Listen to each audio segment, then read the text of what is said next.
And you can't even really talk to your homegirls about it, because if you tell them, then they're going to be self-conscious about how they are in your presence, and you don't want to dim their light because you love them. But like, what do I have to do? Distance myself from pretty people? What's going on, Passport family? Welcome back to another episode of Men on the Move. Guys, before we get started, go ahead and hit that like and subscribe button. That's really going to help me out and get me to a broader audience. And guys, without further ado, let's get into this video. Why won't men approach me? I haven't heard, and I just want to know if any women are experiencing this. Quick backstory. Coming up, I always had low self-esteem. I never felt attractive. I didn't really have friends. I was pretty much a loner. And so as an adult, I still have some of those thoughts in my mind. And it could honestly affect how I present myself when I'm out.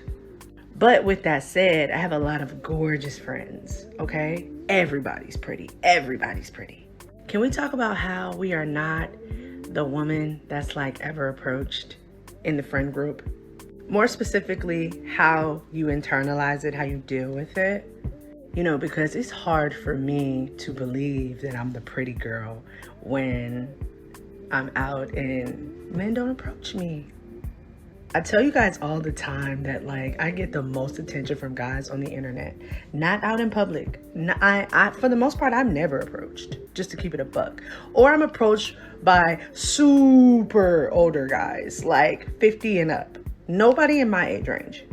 And I don't care how many times my friends tell me I'm pretty. People at church tell me I'm pretty. When it's all said and done and I'm in a room with them, I'm never seen. And it's kind of hard to deal with.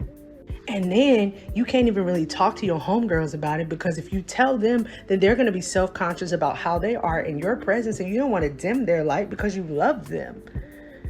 But like, what do I have to do? Distance myself from pretty people? Like, that doesn't make sense. I don't know. How do y'all deal with it? Do you talk to your homegirls? Do you just internalize it? Do you talk to other people? Do you just ignore the feelings? Like, because that's my thing. When I'm by myself and I meditate or I look at myself in the mirror, I feel beautiful. And then I get around other pretty girls and I feel like the ugly duckling.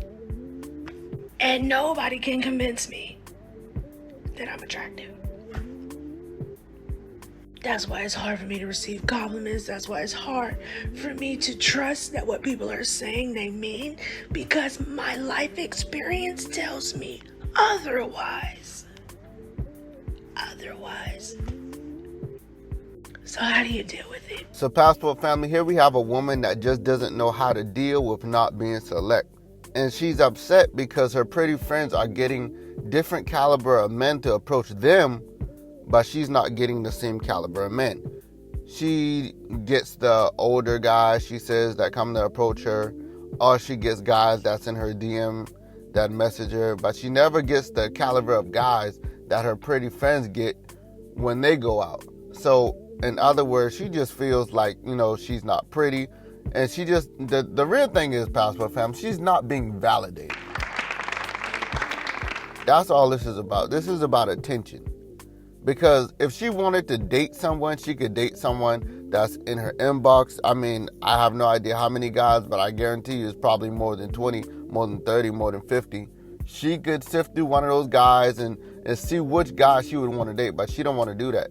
Or maybe one of the older guys could be a good candidate for her to date. She don't want to do that. She wants the attention, and she wants the higher caliber guy that her pretty friends are getting. And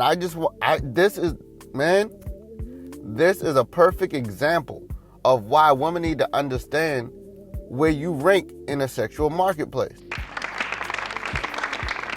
If your pretty friends are getting a certain caliber of guy to approach them and you're not getting that same caliber of guy, you would think that would tell you something. But no, you become upset, you become angry, you feel like you're not pretty because you're not getting that same caliber, which it really just means you're not as pretty as your pretty friends. So you're not going to get that same caliber of guy. And it's so crazy because guys got to come to terms with this type of stuff all the time. Guys got to understand, I'm not going to get a supermodel, Instagram model if I'm not making this amount of money. if I'm probably not this feet tall, if I'm probably super fat, I'm not going to get this type of woman. But you see, women don't want to self-improve themselves, so they just want, they feel like they deserve something. They feel like they deserve a high value man. They feel like they deserve a man that looks good, the man that they want, without doing any of the work on the back end. And I'm here to tell you, Passport family, this is why I have zero sympathy for women like this. I have zero sympathy, because this is just nothing. This is about attention. This is all about attention. Because if she really wanted a true relationship, she could have had a dude from maybe her inboxes, or maybe one of the older guys, like I said. And I guarantee you, Passport family, without a doubt, that there's other guys besides those group of men that I just named that are approaching her, but she doesn't want those guys because she doesn't feel like those guys are good enough.